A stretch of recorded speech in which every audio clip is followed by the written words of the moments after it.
Muy bien, y para terminar esta tercera clase, vamos a entrar en la tercera parte ya como tal, que hemos dicho es los antecedentes, que los acabamos de ver, pero ahora traducidos a la propuesta que se hace respecto de estas normas en Colombia, que es la Ley 190 de 1995, es decir, lo que se va a denominar el Estatuto Anticorrupción, para poder controlar o para poder frenar estos delitos. Pero hemos dicho ya que han venido unos antecedentes complicados, graves, y vamos a sumarle un elemento más en un momento, pero lo he querido presentar de esta manera.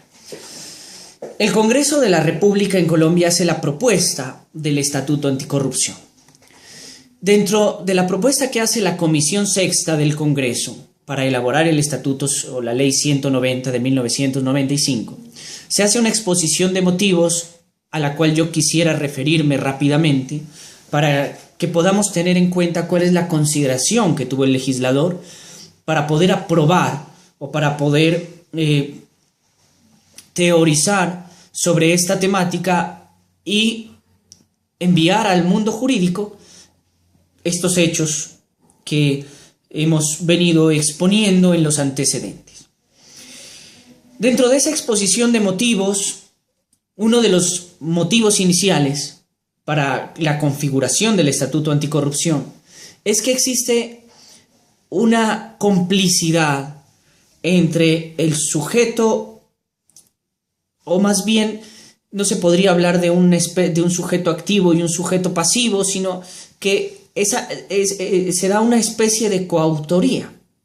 Es uno de los primeros elementos que se consideran aquí, porque tanto el sujeto que tiene la iniciativa de la corrupción, como el sujeto que acepta la corrupción, que podrían llamarse activos y pasivos, pero no sería lo más correcto debido a la naturaleza misma de estos tipos penales.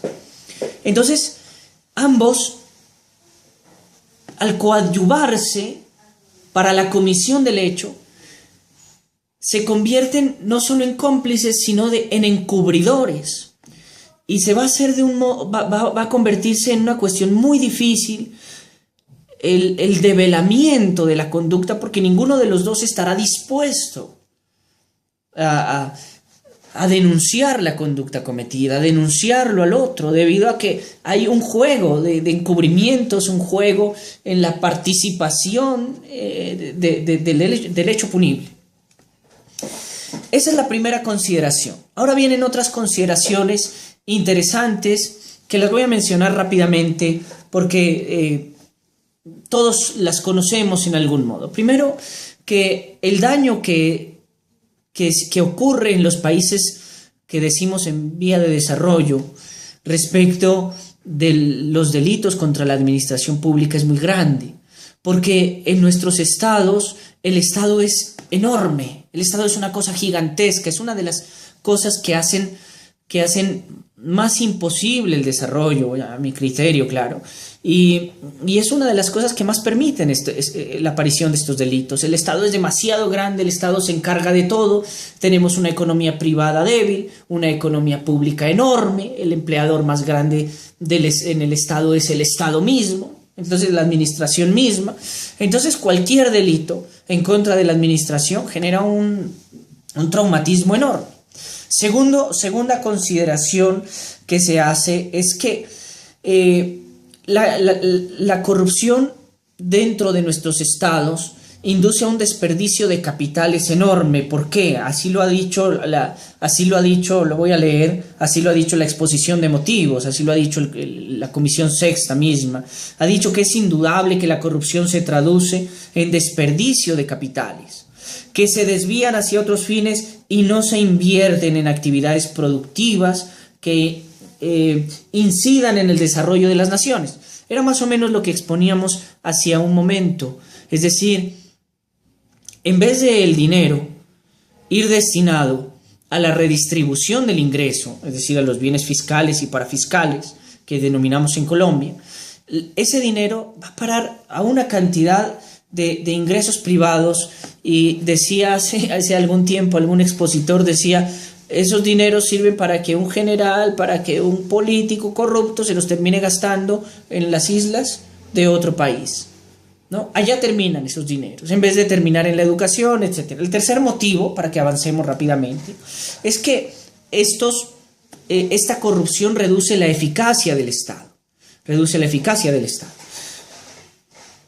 En fin, podemos encontrar otros más, pero siendo conscientes de que el tiempo es muy valioso, voy a pasar a hablar de unas decisiones de tipo estructural que se han tomado para la presentación del proyecto mismo.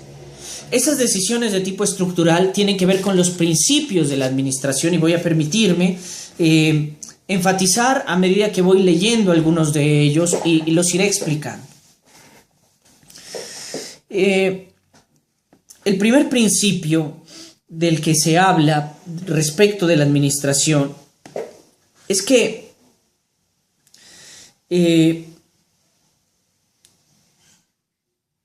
dice así: la disposición de que todo servidor público preste juramento de cumplir y defender la Constitución y desempeñar los deberes que le incumben.